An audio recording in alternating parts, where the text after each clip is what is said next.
আপনি আধ্যাত্মিক পথে কখন বেশি অগ্রসর হবেন? কখন বলুন তো? যখন দেখবেন আপনার কথা আপনার আশেপাশের মানুষজন, আপনার শুভাকাঙ্ক্ষীরা, আপনার প্রিয়জনেরা শুনতে পাচ্ছে না। আপনি জোরে কথা বলছেন, আপনাকে গুরুত্ব দিচ্ছে না। আপনার কথা বেশি শুনছে না, আপনাকে বেশি ভালোবাসা দিচ্ছে না। তখন কিন্তু আপনি আধ্যাত্মিক পথে অগ্রসর হচ্ছেন। ঈশ্বর আপনার হাত ধরছে, মাথায় হাত রাখছে, আপনার উপর কৃপা বর্ষণ করছে, আপনাকে অনেক আশীর্বাদ দিয়ে সঠিক পথে নিয়ে যাচ্ছে।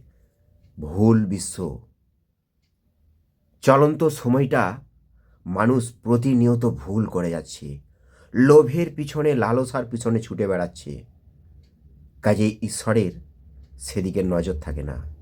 ঈশ্বর নজর থাকে যে অশ্রু জল নিবেদন করছে, যে অসহায় মানুষের পাশে দাঁড়াচ্ছে, যে মানুষের যন্ত্রণা, দুঃখ, কষ্টকে অনুভব করতে পারে, যে দেবদেবী ছাড়া এই পৃথিবীতে আর কাউকে চেনে না।